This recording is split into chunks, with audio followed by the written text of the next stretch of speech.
Good morning વિદ્યાર્થી મિત્રો। આજે આપણે ધોરણ 9 પ્રકરણ 8 ગતિ વિશે વાત કરવાના છીએ। ભૌતિક શાસ્ત્રનું અથવા તો ભૌતિક વિજ્ઞાનનું ખૂબ જ મહત્વનું ચેપ્ટર કહી શકાય એવું પ્રકરણ નંબર 8 ગતિ। બરાબર, ગતિ વિશે વાત કરતા પહેલા થોડી બીજી ચર્ચા કરી દો કે અહીંયા આ ભૌતિક વિજ્ઞાનનું અગત્યનું ચેપ્ટર શા માટે? કારણ કે અહીંયા અગત્યની એવી બધી બાબતોનો સમાવેશ થાય છે કે જે આપણે રોજબરોજની ક્રિયાઓ સાથે પણ સંકળાયેલી હોય છે અને તે ઉપરાંત આપણે દરરોજ જોતા હોઈએ છીએ, આપણે અનુભવતા હોઈએ છીએ, એવી બધી બાબતોની અહીંયા ચર્ચા છે। ગતિ એટલે શું અને ગતિ એ કયા પ્રકારની હોય છે, ગતિના પ્રકારો કયા હોય છે એની ચર્ચા આપણે પ્રથમ કરશું।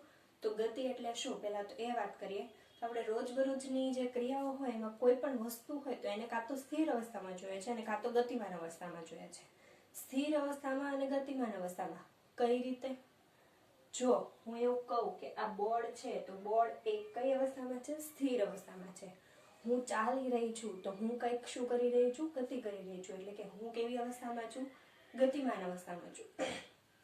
એવી જ રીતે પક્ષીઓ છે એ ઉડે છે, માછલીઓ તરે છે, આ બધા જે ઉદાહરણો છે એ ક્યાંક ને ક્યાંક શું દર્શાવે છે? ગતિ દર્શાવે છે। આપણે કહીએ કે આ દિવાલ છે તો દિવાલ જે છે એ કેવી છે? સ્થિર અવસ્થામાં છે। એટલે કોઈ પણ વસ્તુ છે એ તો કાં તો સ્થિર અવસ્થામાં હશે અને કાં તો ગતિમાન અવસ્થામાં હશે। બરાબર, હવે જો આપણે ગતિની વાત કરતા હોઈએ તો ગતિમાં ઘણીવાર આપણે બસમાં બેઠા હોઈએ તો આપણને એવું થાય કે આપણે આપણી બહાર જે વ્યક્તિ છે અથવા તો બહારની જે વસ્તુઓ છે આપણી સાથે શું કરી રહી છે? ગતિ કરી રહી છે। ફોર એક્ઝામ્પલ, ક્યારેક આપણે બસમાં જતા હોઈએ છીએ તો બહાર આપણે જ્યારે વૃક્ષો છે કે પછી ગાડી છે ત્યાં ઉભેલી હોય તેને જોઈએ તો એ આપણને કેવી લાગે છે? ગતિમાન અવસ્થામાં લાગે છે। બરાબર, તો એવું શા માટે? કારણ કે આપણી ગતિ ચાલુ છે, આપણે જે વાહનમાં છીએ તેની ગતિ ચાલુ છે, એટલે આપણને બીજી વસ્તુઓ કેવી દેખાય છે? ગતિમાન અવસ્થામાં દેખાય છે। ઘણીવાર ટ્રેનમાં બેઠા હોઈએ તો ટ્રેન સ્થિર અવસ્થામાં હોય પણ ટ્રેનની બાજુમાંથી કોઈ ટ્રેન જાય છે તો એ કેવી અવસ્થામાં હશે? ગતિમાન અવસ્થામાં હશે, તો આપણને એનું શું દેખાશે? એનું કંપન થશે, એટલે આપણે પણ આપણને ગતિમાન અવસ્થામાં છે એવું માનીએ છીએ। એ ઉપરાંત જો વાત કરીએ ગતિની તો ગતિ કેટલા પ્રકારની હોય છે? કેવા પ્રકારની હોય છે? એક તો સીધી ગતિ। સીધી ગતિ એટલે કે સૂર્યક પથ પર જે ગતિ થતી હોય એને કેવી કહેવાય? સીધી ગતિ કહેવાય, સૂર્યક પથ પરની ગતિ કહેવાય। એ ઉપરાંત પૃથ્વીની વાત કરીએ તો પૃથ્વી શું કરે છે? પરિભ્રમણ કરે છે। કોની આસપાસ પરિભ્રમણ કરે છે? સૂર્યની આસપાસ। સૂર્યની આસપાસ પૃથ્વી પરિભ્રમણ કરે છે તો એનો મતલબ એવો થાય કે એ વર્તુળાકાર પથ પર ગતિ કરે છે, એટલે કે એને શું કહેવાય છે? નિયમિત વર્તુળાકાર ગતિ। એ ઉપરાંત ચાપ ગતિ હોય, કંપન ગતિ હોય, કંપન થતું હોય। મેં હમણાં કીધું ટ્રેનનું ઉદાહરણ આપ્યું કે ટ્રેન જ્યારે આપણી બાજુમાં, આપણે એક ટ્રેનમાં બેઠા હોઈએ અને બીજી ટ્રેન બાજુમાંથી પસાર થાય છે ત્યારે એ જ્યારે જાય છે તેનું કંપન આપણી ટ્રેનને લાગતું હોય છે અને એના કારણે આપણને પણ શું લાગે છે કે આપણે પણ ગતિમાન અવસ્થામાં છીએ। હવે તમારી બુકમાં પ્રવૃત્તિ આપેલી છે, એમાં પહેલી પ્રવૃત્તિ એવી છે કે તમારી શાળાનું બોર્ડ જુઓ તો એક તમને કઈ અવસ્થામાં દેખાય છે? સ્થિર અવસ્થામાં। બરાબર, તો તમને ખબર જ છે બોર્ડ હોય અથવા તો શાળાની દિવાલ છે, બધી આ વસ્તુ જે સ્થિર અવસ્થામાં છે એમ કહી શકાય। એ ઉપરાંત જો આપણે વાત કરીએ તો ગતિનું વર્ણન કઈ રીતે કરી શકાય? તો ગતિનું વર્ણન કરવા માટે આ બધા ઉદાહરણો પરથી આપણે એવું કહી શકીએ કે સમયની સાથે જ્યારે કોઈ પણ વસ્તુના સ્થાનમાં ફેરફાર થાય છે તો તે પદાર્થ ગતિ કરે છે એમ કહેવાય। શું કહ્યું મેં? ગતિ એટલે શું? તો કોઈ પણ પદાર્થ સમયની સાથે પોતાનું સ્થાન બદલે તો તે પદાર્થ ગતિમાં છે કહેવાય। કોઈ પણ પદાર્થ છે તે પોતાનું સ્થાન સમયની સાથે બદલે છે એટલે કે ગતિ કરે છે એમ કહેવાય। ઉદાહરણ તરીકે લઈએ, એક કાર છે એ O બિંદુએથી એ બિંદુ સુધી જાય છે। બરાબર, તો O બિંદુએથી એ બિંદુ સુધી એ જાય છે તો એના સ્થાનમાં ફેરફાર થશે। O થી એ લઈને સ્થાનમાં ફેરફાર થયો અને એ O થી લઈને એ સુધી જાય છે ત્યારે એનો સમય પણ શું થતો હશે? બદલાતો હશે। સમય હંમેશા ચાલુ રહે છે, સમય ક્યારેય કોઈના માટે રોકાતો નથી। બરાબર, એટલે કે સમયની સાથે એના સ્થાનમાં શું થાય છે? ફેરફાર થાય છે।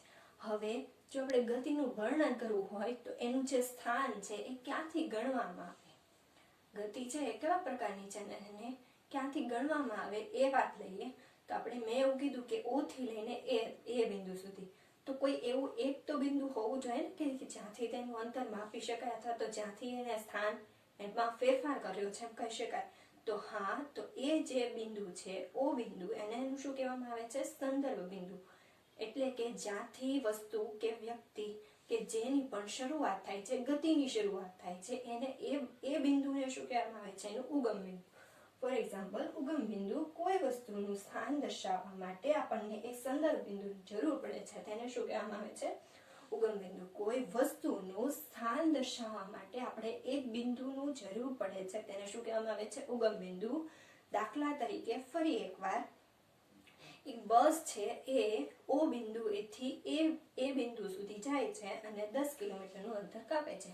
તો ઓ છે એ બસ માટે શું કહેવાય? એનું ઉગમ બિંદુ, સંદર્ભ બિંદુ, કે જ્યાંથી એની ગતિ કરવાની શરૂઆત થાય છે અને બીજા બિંદુ પર પહોંચે છે.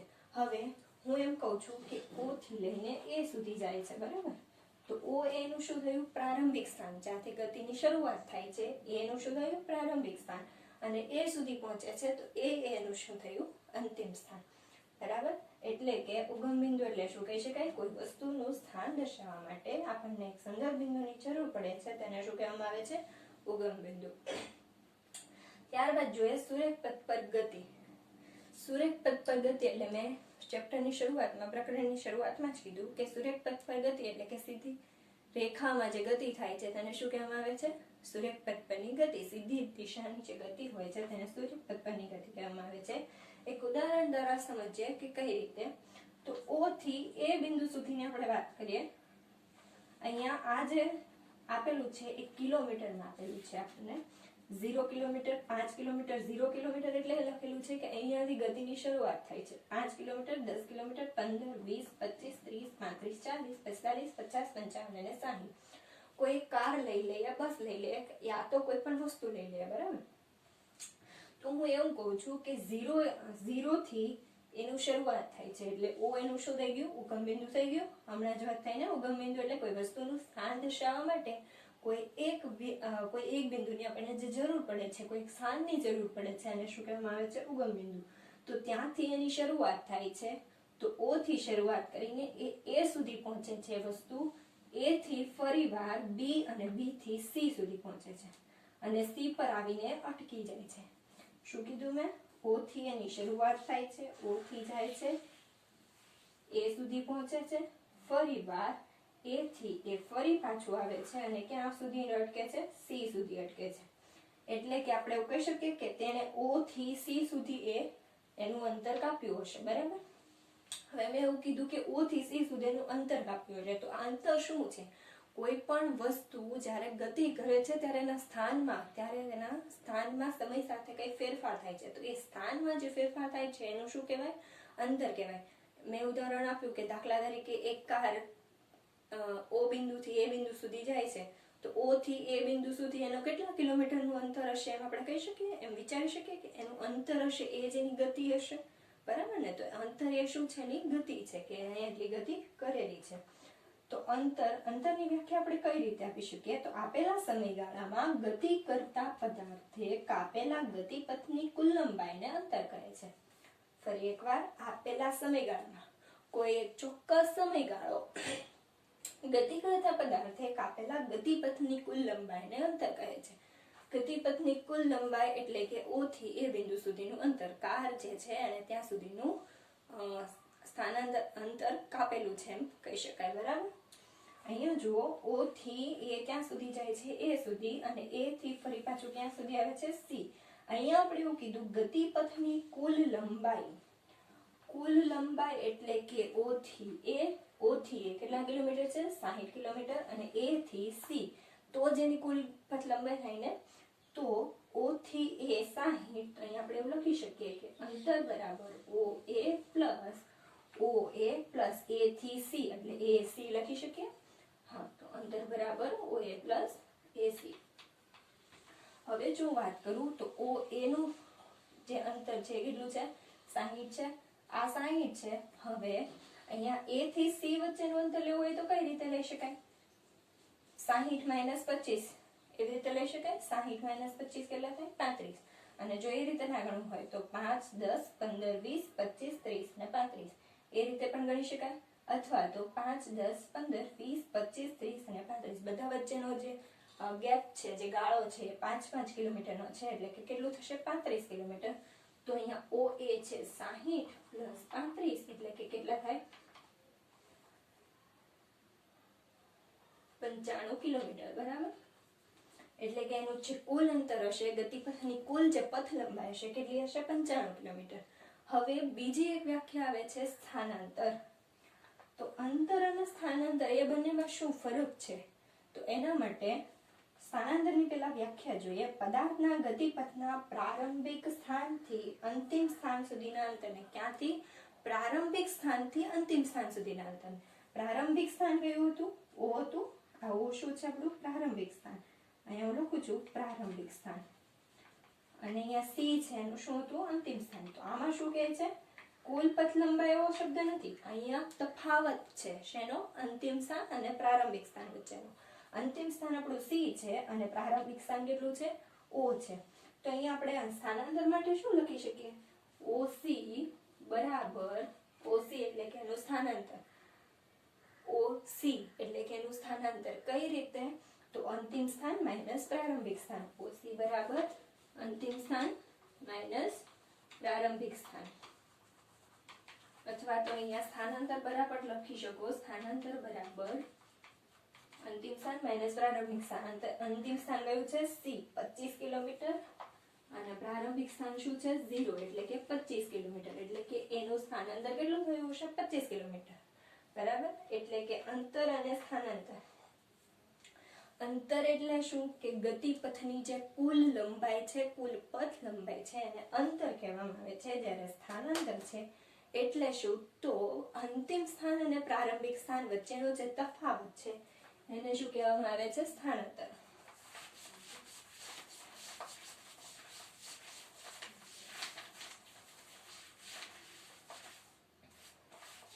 હવે જે અંતર હોય છે,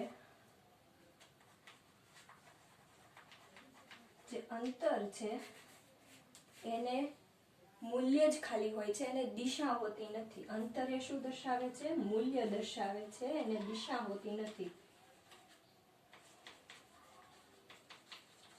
તો આ શું? મૂલ્ય અને દિશા એ શું? મૂલ્ય એટલે કે એ વસ્તુનું કેટલું અંતર છે કે કિલોમીટરમાં છે, જે જવાબ આવે છે એને આપણે મૂલ્ય કહી શકીએ. દિશા એટલે શું?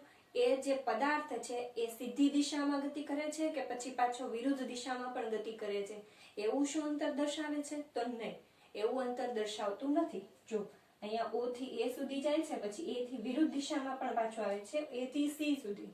પરંતુ આપણે અહીંયા વિરુદ્ધ દિશા હોય તો માઇનસ એવું લેવાનું હોતું નથી. એટલે કે અંતર છે ફક્ત ને ફક્ત મૂલ્ય દર્શાવે છે, દિશા દર્શાવતું નથી.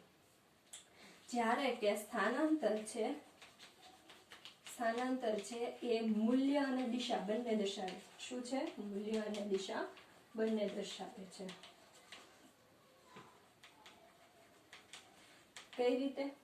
સ્થાનાંતર એટલે કે જે દિશામાં, જે સીધી રેખામાં ગતિ થઈ છે એને દર્શાવવા માટે સ્થાનાંતરમાં કઈ નિશાની આવશે? પ્લસ. સીધી દિશામાં ગતિ થયેલી હોય તો એ પ્લસ, અને જો વિરુદ્ધ દિશામાં થયેલી હોય તો એના માટે માઇનસ. ફોર એક્ઝામ્પલ, જો હું એવું કહું છું કે O થી C સુધી એને અંતર કાપેલું છે, સ્થાનાંતર કરેલું છે, O થી C સુધીનું એનું સ્થાનાંતર છે, તો આપણે એની ગતિ કઈ દિશામાં છે? સીધી દિશામાં છે. અને સંખ્યા રેખા આપણે જોઈએ તો સંખ્યા રેખામાં બધી જે વસ્તુઓ આવે એ 0 પછી જમણી બાજુ કેવી આવે? પોઝિટિવ આવે, એટલે કે પ્લસ, ધન આવે. જ્યારે બીજી બાજુ આવે તો કેવી આવે? માઇનસ આવે, બરાબર. તો અહીંયા હું O થી C સુધીની વાત કરું તો OC કેવું થશે? પ્લસ થશે, કારણ કે કઈ બાજુ જાય છે એની ગતિ? જમણી બાજુ. પરંતુ જો હું એમ કહું છું કે તે C થી શરૂઆત કરે છે અને O સુધી જાય છે, C થી શરૂઆત કરે છે અને O સુધી જાય છે, તો એ કઈ દિશામાં આવે છે? વિરુદ્ધ દિશામાં આવે છે. તો વિરુદ્ધ દિશામાં આવે ત્યારે શું આવશે? એની નિશાની માઇનસ આવશે. કેવી આવશે? માઇનસ આવશે, બરાબર. બીજી એક વાત કરીએ તો અંતર અને સ્થાનાંતર એ બંને વચ્ચેમાં બીજો કયો તફાવત છે? તો અંતરનું જે મૂલ્ય છે એ ક્યારેય શૂન્ય નથી હોતું. કેવું નથી હોતું? શૂન્ય હોતું નથી. જ્યારે કે સ્થાનાંતરનું જે મૂલ્ય છે એ શૂન્ય હોઈ શકે. કઈ રીતે શૂન્ય હોઈ શકે જોઈએ આપણે. કઈ રીતે શૂન્ય હોઈ શકે તો જો 0 થી કોઈ એક વસ્તુ, આમાં જ સમજાવું છું એક ઉદાહરણ તરીકે, 0 થી O સુધી કોઈ વસ્તુ જાય છે અને O થી ફરીવાર 0 પર આવીને અટકે છે, બરાબર. O થી A પર અને A થી O પર, એટલે કે અહીંયાથી ગતિની શરૂઆત કરે છે, A પર જાય છે અને ફરી એ જ પથ પર પાછું આવે છે O પર. એટલે કે એનું પ્રારંભિક સ્થાન અને અંતિમ સ્થાન એ બંને કેવું થયું, સરખું થયું. પ્રારંભિક સ્થાન અને અંતિમ સ્થાન બંને સમાન હોય તો સ્થાનાંતરનું મૂલ્ય શું થઈ જાય, 0. શા માટે? કારણ કે અંતિમ સ્થાન માઇનસ પ્રારંભિક સ્થાન, અંતિમ સ્થાન અને પ્રારંભિક સ્થાન એ બંને સરખું હોય તો મૂલ્ય કેવું થઈ જાય, 0. અહીંયા અંતિમ સ્થાન પણ 0 છે અને પ્રારંભિક સ્થાન પણ 0 છે, એટલે 0 કિલોમીટર.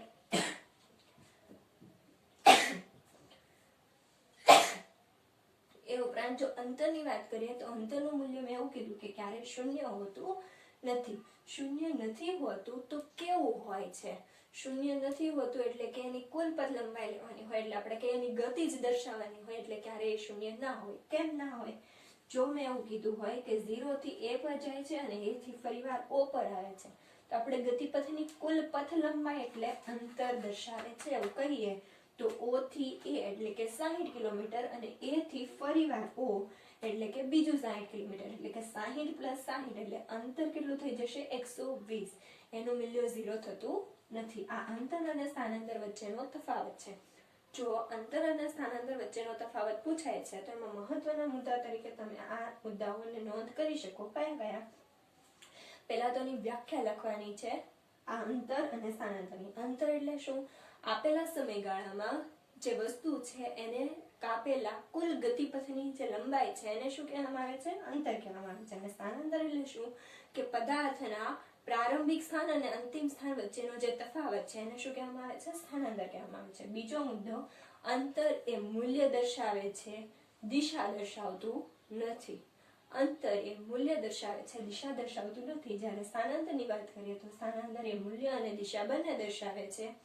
જો ગતિ જમણી બાજુ થતી હોય તો આપણે સંખ્યા રેખા પર ખબર છે આપણને કે ધન દિશા દર્શાવીએ, અને જો ઉગમ બિંદુથી ડાબી બાજુ તરફની ગતિ હોય તો આપણે એને કેવી દર્શાવીએ છીએ, ઋણ દર્શાવીએ છીએ.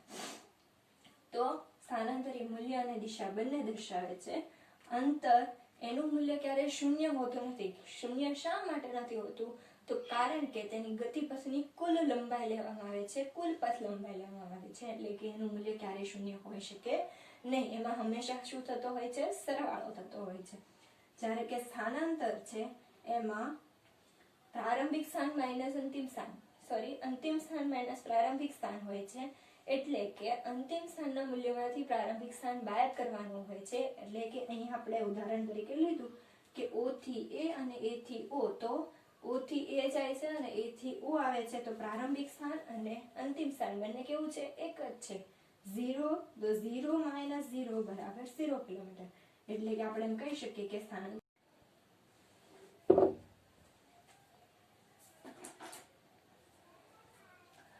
અગાઉ આપણે અંતર અને સ્થાનાંતર વિશે વાત કરી. તો અંતર અને સ્થાનાંતર એ શું છે?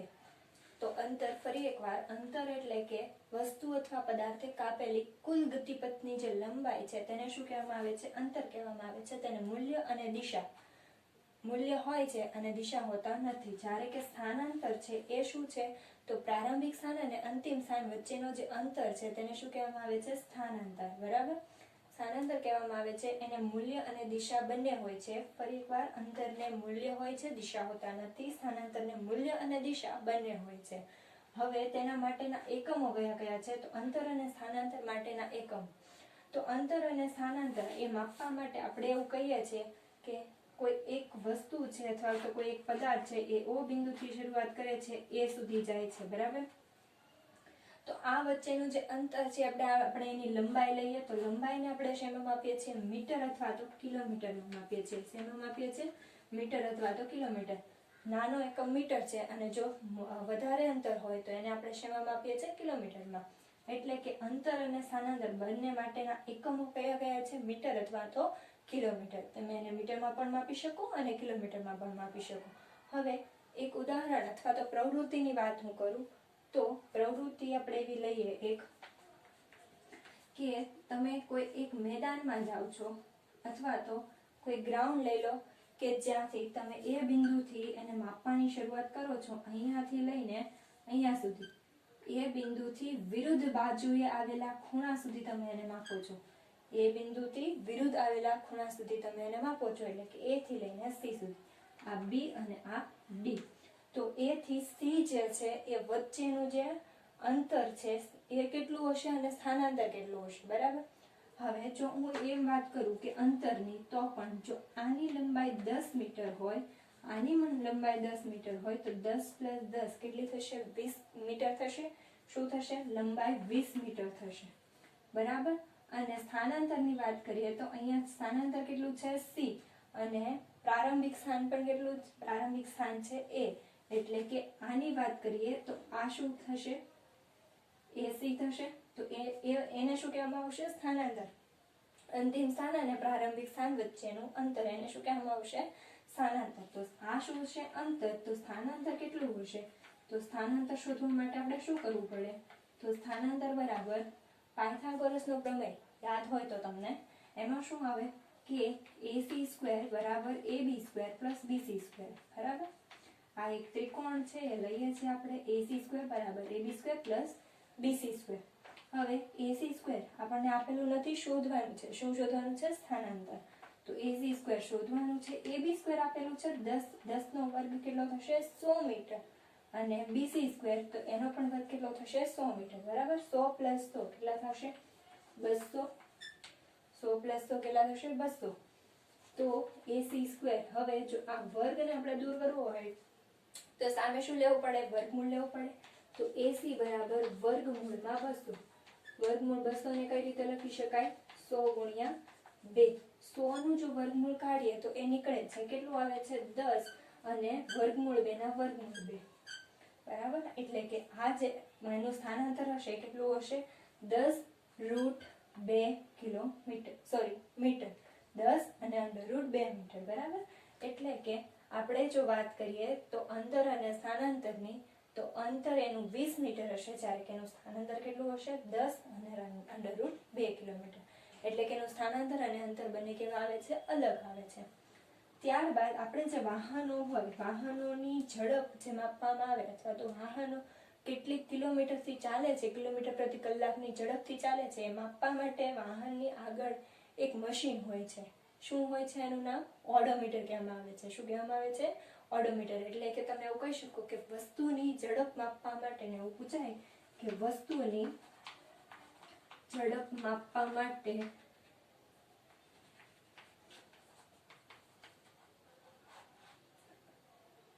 વસ્તુની નહીં, ગાડીની અથવા તો કારની, ગાડીની ઝડપ માપવા માટે તેમાં ઓડોમીટર હોય છે. શું હોય છે?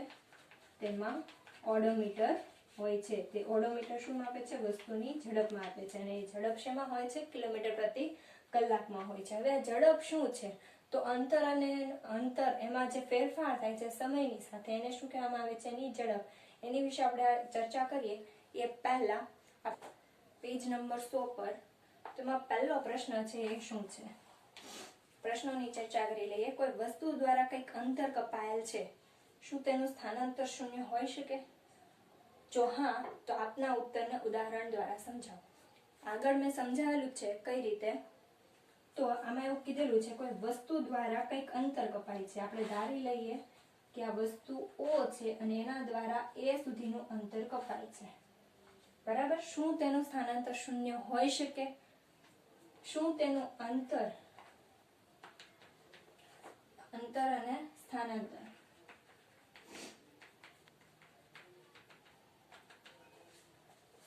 આ વસ્તુ દ્વારા જો O થી A સુધી અંતર કપાતું હોય, આ ધારી લઈએ 5 કિલોમીટર છે, તો એનું અંતર કેટલું થશે? 5 કિલોમીટર. સ્થાનાંતર પણ કેટલું થશે? અંતિમ સ્થાન માઇનસ પ્રારંભિક સ્થાન, 5 - 0 કેટલું થશે? 5 કિલોમીટર. શરૂઆત થાય છે એટલે અહીંયા 0 લઈએ અને અહીંયા 5 લઈએ, એટલે કે 5 - 0 કેટલું થશે? 5 કિલોમીટર. પરંતુ જો આપણે એવું કહીએ કે O થી લઈને A સુધી જાય છે અને A થી ફરીવાર O પર આવે છે, O થી A પર અને A થી O પર. તો અહીંયાથી એટલું 5 કિલોમીટર પ્લસ 5 કિલોમીટર એટલે અંતર કેટલું થઈ જશે? ત્યારે અંતર 10 કિલોમીટર થઈ જશે. બીજા કિસ્સા, પહેલો કિસ્સો અને બીજો કિસ્સો. પહેલામાં શું છે? O થી A સુધી જાય છે. બીજામાં શું છે? O થી A સુધી જાય છે અને A થી ફરીવાર ક્યાં સુધી આવે છે? O સુધી. તો આ 5 અને આ 5 એટલે કે અંતર કેટલું થઈ જશે? બમણું થઈ જશે, 10 કિલોમીટર. જ્યારે કે સ્થાનાંતર એનું શું થઈ જશે? અંતિમ સ્થાન પણ O છે અને પ્રારંભિક સ્થાન પણ O છે, બંને સરખું છે એટલે કે એનું સ્થાનાંતર શું થઈ જશે? 0 થઈ જશે. શું થઈ જશે? 0 થઈ જશે. પહેલા કિસ્સા માટે આમ થશે 5 કિલોમીટર અને 5 કિલોમીટર, અંતર અને સ્થાનાંતર સરખું થશે. ત્યારે બીજા કિસ્સા માટે 10 કિલોમીટર અને 0 કિલોમીટર. તો આપણે પહેલા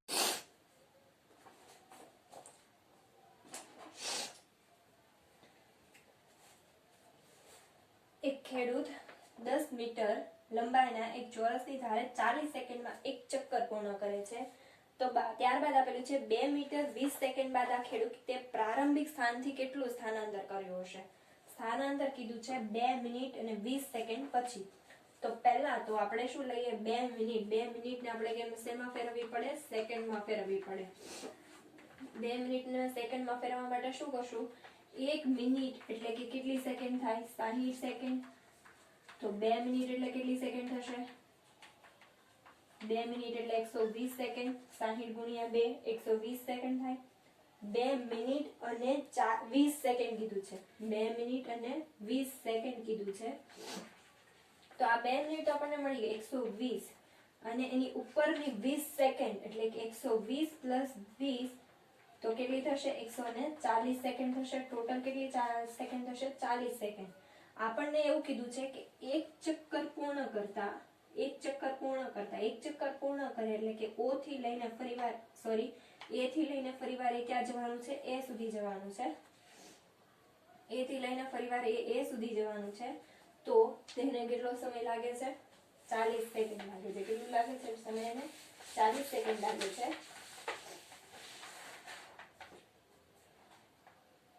10 મીટર, તેમાં અંતર કેટલું કપાણું હશે? 10 metre plus 10 metre plus 10 metre plus 10 metre એટલે કે 40 મીટર.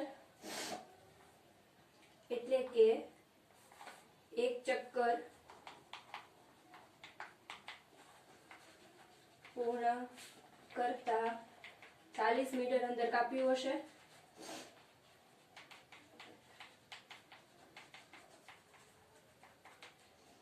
એક ચક્કર પૂર્ણ કરતા 40 મીટર અંતર કાપેલ છે. હવે ત્યારબાદ જો વાત કરીએ તો 40 મીટર અંતર કાપ્યું છે, કેટલી સેકન્ડમાં કાપ્યું છે? 40 સેકન્ડમાં. તો અહીંયા 40 સેકન્ડમાં 40 મીટર અંતર કાપેલું છે. તો આપણી પાસે કેટલી સેકન્ડ છે? 140 સેકન્ડ. તો 140 સેકન્ડમાં કેટલા મીટર અંતર કાપ્યું હશે? તો અહીંયા શું કરવાનું છે? ક્રોસ ગુણાકાર કરવાનો છે. શું કરવાનું છે? ક્રોસ ગુણાકાર. તો શું થશે અહીંયા? 140 ગુણ્યા 40 અને એના છેદમાં 40 એટલે કે 40 40 ઉડી જશે. તો શું આવશે? 140. 140 મીટર અંતર કાપ્યું હશે. હવે 140 મીટર અંતર ગણવું કઈ રીતે? તો જુઓ, એક ચક્કર પૂર્ણ કરે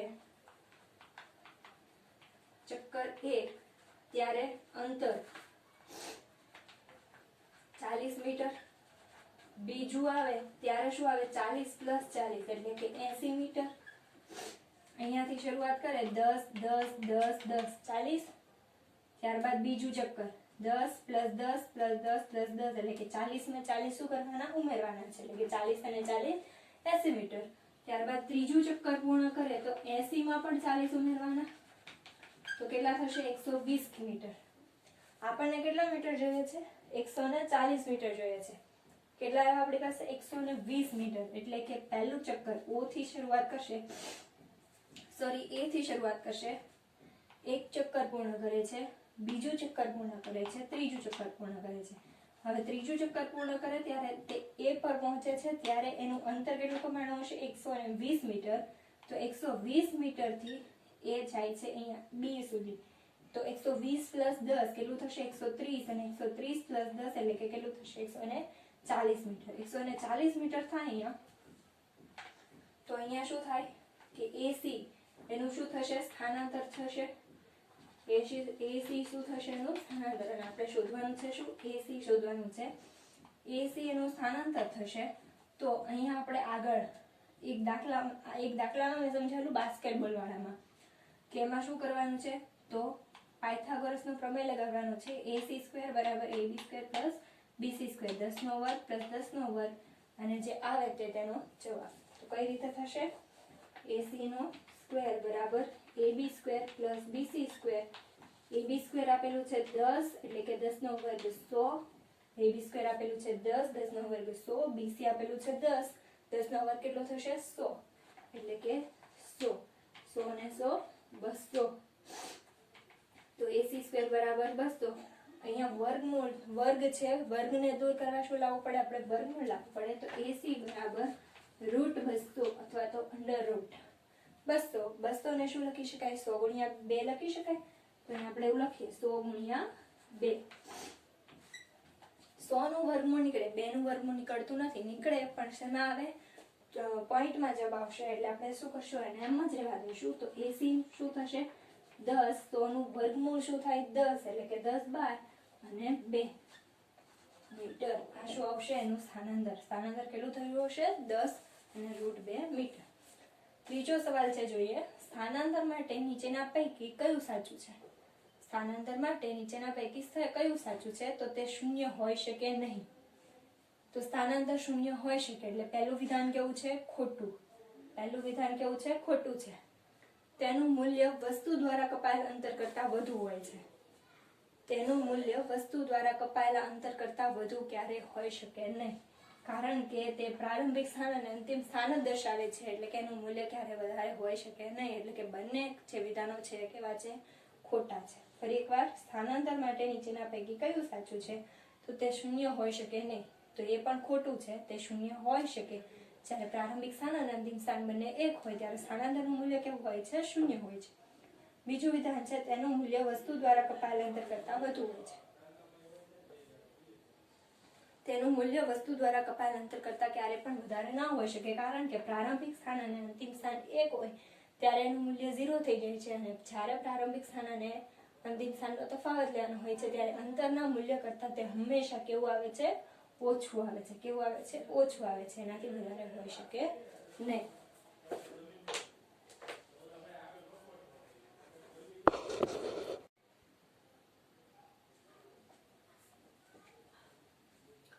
ઉદાહરણો બાદ હવે આપણે જોવાનું છે કે નિયમિત ગતિ અને અનિયમિત ગતિ કોને કહેવાય છે તે. નિયમિત ગતિ અને અનિયમિત ગતિ એ ગતિના બે પ્રકારો એવા છે એવું કહી શકાય. હવે કોઈ વસ્તુ છે અથવા તો કોઈ વ્હીકલ છે એ શું કરે છે? જ્યારે ગતિમાં હોય છે ત્યારે રસ્તો ક્યારેક ખરબચડો હોય છે, ક્યારેક સીધો હોય છે, ક્યારેક ઢોળાવાળો હોય છે. તો તેમ તેની ગતિમાં શું થતો હોય છે? ફેરફાર થતો હોય છે. તો એ ફેરફાર જે છે એ કઈ રીતના હોય છે અને એને કેવા પ્રકારની ગતિ કહી શકાય? તો જ્યારે વસ્તુ એ સમાન સમયગાળામાં સરખું અંતર કાપતી હોય તો તેને નિયમિત ગતિ કરે છે એમ કહેવાય. ધારો કે કોઈ એક બસ છે એ પહેલી 5 મિનિટમાં 1 કિલોમીટર અંતર કાપે છે, બીજી 5 મિનિટમાં 1 કિલોમીટર અંતર કાપે છે, ત્રીજી 5 મિનિટમાં 1 કિલોમીટર અંતર કાપે છે. એટલે કે સરખો સમયગાળો છે 5 મિનિટ 5 મિનિટ 5 મિનિટનો સમયગાળો છે અને સરખું અંતર કાપે છે 1 કિલોમીટરનું. બરાબર? તો આ જે અંતર અને સમયગાળો છે, આપેલો સમયગાળો અને અંતર છે એ અંતર કેવું છે? સમાન છે. 1 કિલોમીટર 1 કિલોમીટર 1 કિલોમીટર. બરાબર? તો એ જે છે એ શું કહેવામાં આવે છે? નિયમિત ગતિ કરે છે એવું કહી શકાય. તો વસ્તુ સમાન સમયગાળામાં સરખું અંતર કાપતી હોય તો તેને નિયમિત ગતિ કરે છે તેમ કહેવાય. તો અનિયમિત ગતિ એટલે શું? તો જ્યારે પણ રસ્તો ઢોળાવાળો હોય, ખરબચડો હોય, ખાડાવાળો હોય તો ત્યારે પદાર્થ શું કરે છે? એક સરખું અંતર ના કાપી શકે. વસ્તુ સમાન સમયગાળામાં સરખું અંતર ન કાપતી હોય તો તેને અનિયમિત ગતિ કરે છે તેમ કહેવાય. હવે આપણે જો 20 કિલોમીટર પ્રતિ કલાકની ઝડપથી આગળ વધી રહ્યા હોય, આ 20 કિલોમીટર પ્રતિ કલાકની ઝડપ એ શું છે આપણે અમે આગળ જોવાના છીએ. એ પહેલા અહીંયા ધ્યાન આપો કે અનિયમિત ગતિમાં આ શું હું કહેવા માંગુ છું કે 20 કિલોમીટર પ્રતિ કલાકની ઝડપથી આગળ વધી રહ્યા છે, પરંતુ ખાડા ખરબચડા વાળો રસ્તો આવ્યો તો આપણી જે ગતિ છે તે કેટલાની થઈ જાય છે, આપણી જે ઝડપ છે 10 કિલોમીટર, એટલે આપણી ઝડપ છે એ ઘટી જાય છે, 10 કિલોમીટર પ્રતિ કલાકની થઈ જાય છે. તો એ ઝડપમાં જે ઘટાડો થાય છે તો એ શું દર્શાવે છે? અનિયમિત ગતિ દર્શાવે છે. અહીંયા એક્ઝામ્પલ એક આપેલું છે, સમય આપેલો છે વસ્તુ એ દ્વારા, બે વસ્તુ છે, વસ્તુ એ અને વસ્તુ બી, તો એના દ્વારા કપાયેલું અંતર એ આપણને આપેલું છે કિલોમીટરમાં, બરાબર. 15 મિનિટનો અહીંયા સમયગાળો આપેલો છે, જોઈએ 9 અને 30 કલાકે. 9:30 કલાકથી 9:45, 30 અને 45 એટલે કે એની વચ્ચેનો સમયગાળો કેટલો છે? 15 મિનિટ. 9:45 થી 10 વાગ્યા સુધી એટલે કે એની વચ્ચેનો સમયગાળો કેટલો છે? 15 મિનિટ.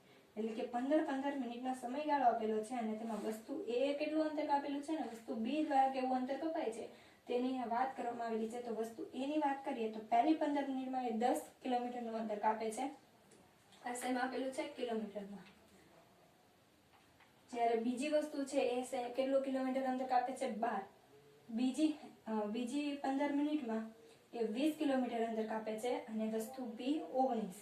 ત્રીજી 15 મિનિટમાં 30 કિલોમીટર અને ત્રીજી 15 મિનિટમાં વસ્તુ બી દ્વારા કેટલું અંતર કપાય છે? 23 કિલોમીટર. ચોથી 20 મિનિટમાં 40 કિલોમીટર વસ્તુ એ દ્વારા કપાયેલું અંતર છે, જ્યારે વસ્તુ બી દ્વારા કેટલું છે? 35. એવી રીતે જો અહીંયા આપણે વાત કરીએ તો આ બધા વચ્ચેનો તફાવત જોવા જઈએ તો 10 અને 20 વચ્ચેનો તફાવત કેટલો છે? 10. 20 અને 30 વચ્ચેનો તફાવત કેટલો છે? 10. 20 માઇનસ 10 10 થશે. 30 માઇનસ 20 10 થશે. 40 માઇનસ 30 10 થશે. તો આ બધા વચ્ચેનો જે તફાવત છે એ કેટલો થાય છે? 10 10 થશે. કેટલો થશે? 10 10 10 થશે. એટલે કે આ જે તફાવત છે, આ જે કિલોમીટર છે એ કેવા આવે છે? સરખા આવે છે. જ્યારે કે વસ્તુ બી ની આપણે વાત કરીએ તો 12 અને 19. 19 માઇનસ 12 કરીએ તો કેટલા આવે? 7 આવે. 23 માઇનસ 19 કેટલા આવશે? 4. 35 માઇનસ 30 કેટલા આવશે? 12. એવી રીતે તમે આ બધી સંખ્યા જોઈ શકો છો કે બધી સંખ્યા કેવી છે? અલગ અલગ છે. એટલે કે અહીંયા જે ગતિ થાય છે વસ્તુ બી દ્વારા એ કેવી ગતિ થાય છે? અનિયમિત ગતિ થાય છે. એ નિયમિત ગતિ નથી. જ્યારે વસ્તુ એ દ્વારા જે અંતર કપાયેલ છે એ બધી કેવું છે? સરખું અંતર કપાય છે. એટલે કે વસ્તુ એ દ્વારા કેવી ગતિ થાય છે? નિયમિત ગતિ થાય છે. વસ્તુ એ દ્વારા નિયમિત ગતિ થાય છે, જ્યારે કે વસ્તુ બી દ્વારા જે ગતિ થાય છે એ કેવી થાય છે? અનિયમિત થાય છે એવું કહી શકાય, બરાબર.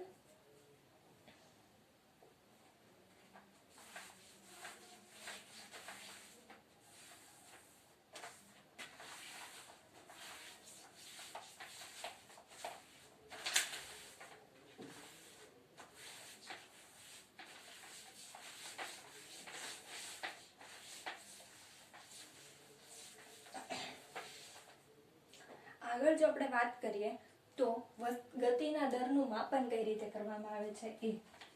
ગતિના દરનું માપન, હમણાં મેં વાત કરી ને ઝડપની, તો એ ઝડપ પણ શેમાં આવે છે? ગતિના દરના માપનમાં આવે છે. શેમાં આવે છે? ગતિના દરના માપનમાં આવે છે. તો ઝડપ શું છે? હવે કોઈ પણ વસ્તુ હોય એની ઝડપ, એનું સમયની સાથેનું જે સ્થાન છે બદલાતું હોય છે, બરાબર. તો સમયની સાથે જેના સ્થાનમાં ફેરફાર થાય છે તે અંતર જે ફેરફાર થાય છે એને શું કહેવામાં આવે છે? ઝડપ કહેવામાં આવે છે. ઝડપ એ શું છે? અંતરમાં ફેરફાર. શેની સાથે ફેરફાર થાય છે? સમયની સાથે જેના અંતરમાં ફેરફાર થાય છે એને શું કહેવામાં આવે છે? ઝડપ.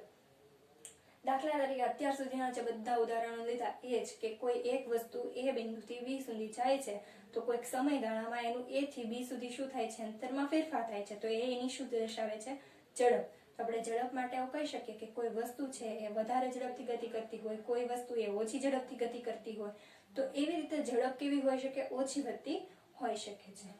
તો આમાં આપણે ઝડપની વ્યાખ્યા જોઈએ તો ઝડપની વ્યાખ્યા આપણે શું આપી શકીએ કે આપેલા સમયગાળામાં અથવા તો એકમ સમયગાળામાં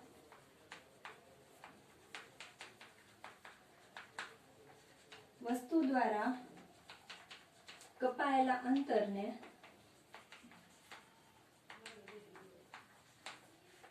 તે પદાર્થની અથવા તો તે વસ્તુની, પદાર્થની અથવા તો વસ્તુની શું કહેવામાં આવે છે?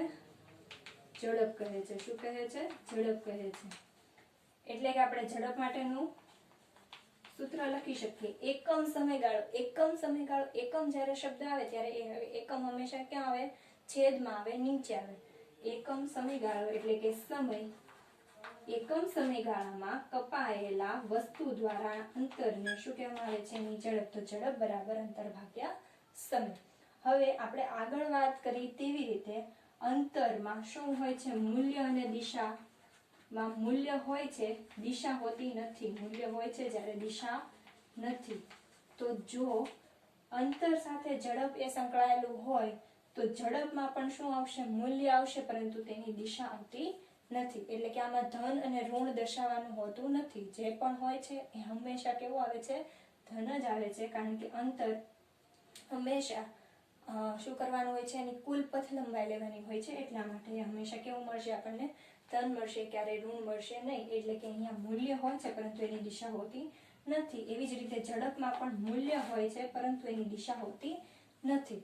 હવે જો ઝડપનો એસઆઈ એકમની વાત કરીએ તો ઝડપનો એસઆઈ એકમ શું છે?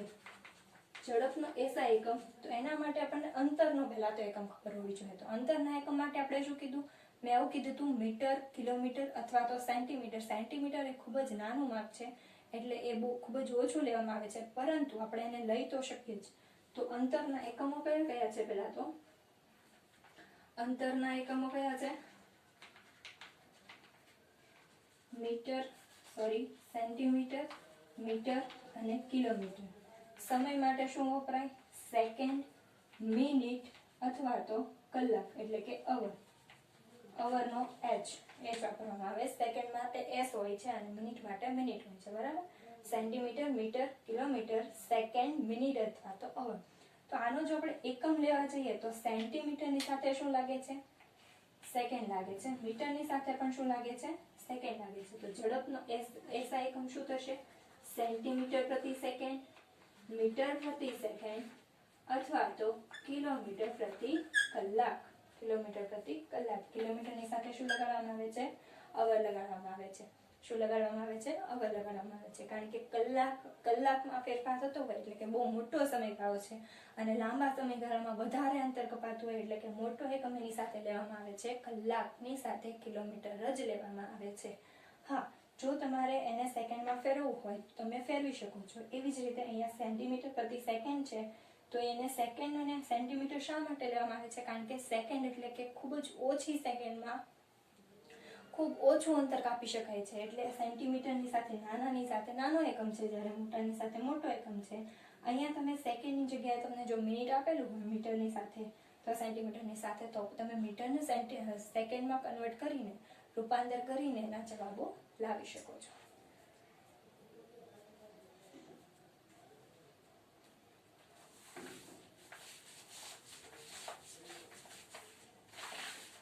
આગળ એક ઉદાહરણ છે, એ જોવાનું છે. આના પછી ઉદાહરણમાં આપણને શું કહેવામાં આવેલું છે?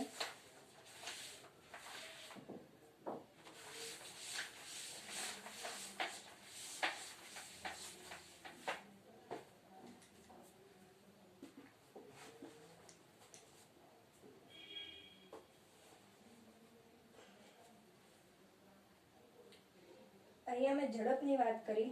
હજી એક વાત છે સરેરાશ ઝડપ. તો સરેરાશ ઝડપ શું છે? તો સરેરાશ ઝડપ એટલે શું? સરેરાશ ઝડપ એટલે કે કુલ અંતર અને કુલ સમયગાળો. આપણે ઝડપ માટે એવું લીધું, ઝડપ બરાબર અંતર ભાગ્યા સમય. તો સરેરાશ શબ્દ ક્યારે વપરાય છે? જ્યારે તમે કોઈ વસ્તુને થોડા અંતરે એનું જ્યારે માપન કરતા હોય ત્યારે એનો જે સમયગાળો અને અંતર જે બદલાતું રહેતું હોય એના માટે શું લેવામાં આવે છે? સરેરાશ લેવામાં આવે છે. ફરી એકવાર, સરેરાશ ક્યારે લેવામાં આવે છે? જ્યારે કોઈ વસ્તુ છે એની ગતિ અનિયમિત હોય, થોડા અંતરે તેનું અંતર અને સમય બંને અંતર બદલાતું હોય, સમયની સાથે અંતર એનું બદલાતું જતું હોય, ત્યારે જે રાશિ લેવામાં આવે છે તે કઈ લેવામાં આવે છે? સરેરાશ ઝડપ લેવામાં આવે છે. તો સરેરાશ ઝડપ એટલે શું? વસ્તુ દ્વારા કપાયેલા કુલ અંતર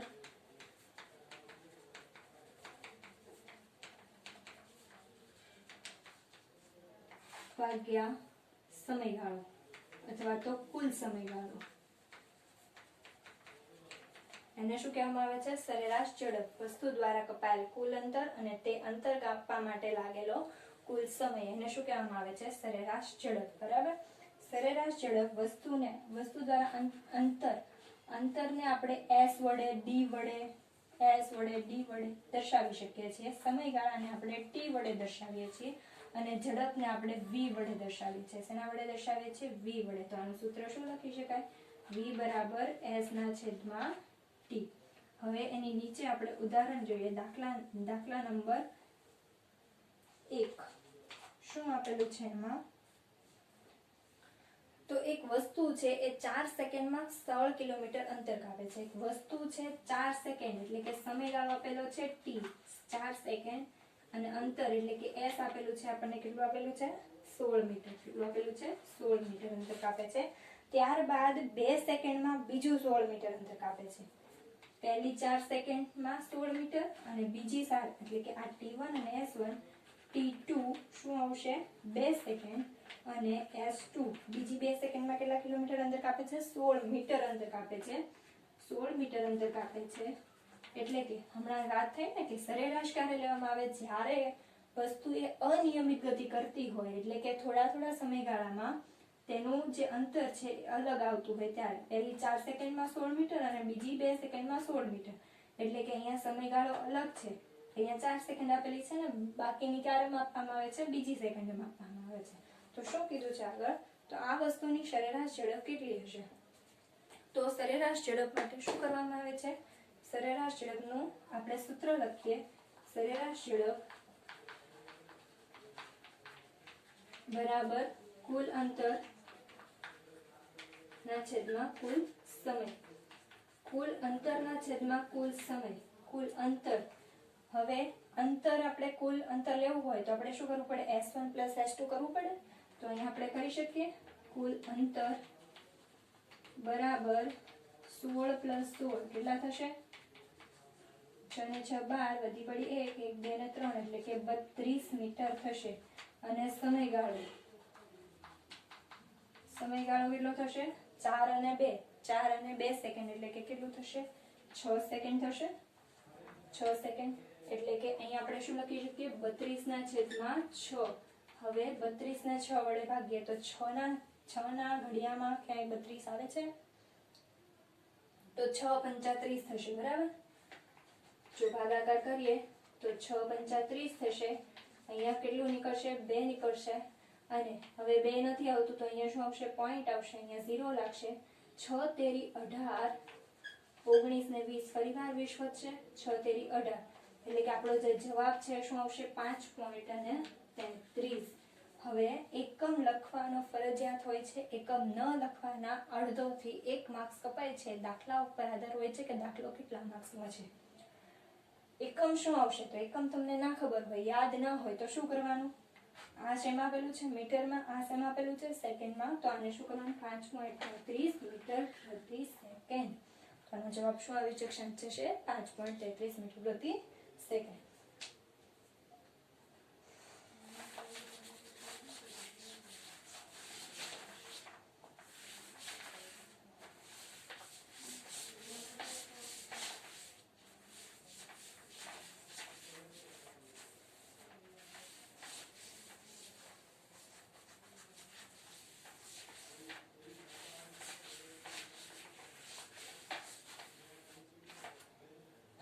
હવે આગળ આપણે વાત કરીએ તો દિશા સાથે ઝડપની વાત છે. દિશા સાથે ઝડપ.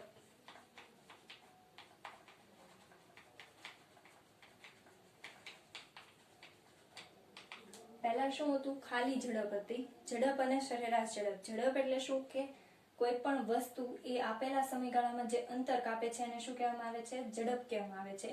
એ ઝડપમાં આપણે અંતર નામની ભૌતિક રાશિનો ઉપયોગ કરેલો, અને એ ભૌતિક રાશિમાં ફક્ત ને ફક્ત શેનો ઉપયોગ થાય છે? મૂલ્યનો ઉપયોગ થાય છે. દિશાનો ઉપયોગ થતો નથી. હવે શું કહેવામાં આવેલું છે? દિશા સાથે ઝડપ.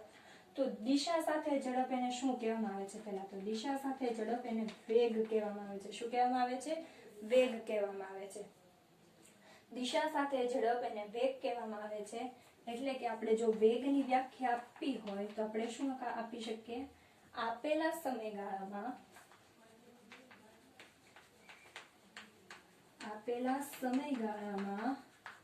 વસ્તુ દ્વારા થયેલ સ્થાનાંતરને શું કહેવામાં આવે છે? વેગ કહેવામાં આવે છે. અહીંયા સ્થાનાંતર એવો શબ્દ વાપરવામાં આવેલો છે, અંતર વાપરવામાં આવેલું નથી. સ્થાનાંતર શા માટે વાપરવામાં આવેલું છે? તો સ્થાનાંતર એટલે શું કે મૂલ્ય અને દિશા બંને દર્શાવે છે. આગળ આપણે વાત થઈ એ રીતે સ્થાનાંતર એ મૂલ્ય અને દિશા બંને દર્શાવે છે. અને અહીંયા દિશા સાથે ઝડપની વાત હોય તો અહીંયા વેગ કહેવામાં આવે છે દિશા સાથે ઝડપને. તો વેગ એ કોની સાથે સંકળાયેલો છે? મૂલ્ય અને દિશા બંને સાથે સંકળાયેલું છે. એટલે અહીંયા શેની વાત કરવામાં આવેલી છે? સ્થાનાંતરની. એટલે કે અહીંયા અંતરની જગ્યાએ શું લેવાનું છે આપણે? સ્થાનાંતર. એટલે કે જો આપણે વેગનું સૂત્ર લખવું હોય તો આપણે શું લખી શકીએ? સ્થાનાંતરના છેદમાં સમય. શું લખી શકીએ? સ્થાનાંતરના છેદમાં સમય. બરાબર. તે ઉપરાંત જો આપણે આગળ વાત કરીએ તો સરેરાશ વેગ કોને કહેવામાં આવે? તો સરેરાશ વેગ એટલે કે પ્રારંભિક વેગ અને અંતિમ વેગ એ બંનેનો માપ જે હોય તેનું અડધું કરવામાં આવે એટલે આપણને સરેરાશ વેગ મળે. પ્રારંભિક વેગ અને અંતિમ વેગના અડધા કરવાથી આપણને શું મળે છે? સરેરાશ વેગ મળે છે. વેગનો એસઆઈ એકમ શું છે? વેગનો એસઆઈ એકમ માપવા માટે પહેલા સ્થાનાંતરનો એસઆઈ એકમ આપણને ખબર હોવી જોઈએ. કયો છે? મીટર છે, કિલોમીટર છે અને સેન્ટીમીટર છે. મીટર, કિલોમીટર અને સેન્ટીમીટર સમયમાં સેકન્ડ, મિનિટ અને કલાક. આગળ જે રીતે અંતર સાથે સમયની વાત કરી તે જ પ્રમાણે એસઆઈ એકમ સ્થાનાંતરનો અને અંતરનો સેમ છે. તો અહીંયા શું આવશે?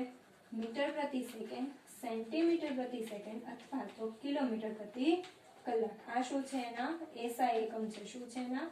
એસઆઈ એકમ. બરાબર. સરેરાશ વેગની જો વાત કરવામાં આવે તો પ્રારંભિક વેગ અને અંતિમ વેગ. શા માટે અહીંયા પ્રારંભિક વેગ અને અંતિમ વેગ લીધો? તો આપણને સ્થાનાંતરમાં ખબર છે. આપણે શું લઈએ છીએ? સ્થાનાંતર એટલે અંતિમ સ્થાન માઇનસ પ્રારંભિક સ્થાન લઈએ છીએ. બરાબર.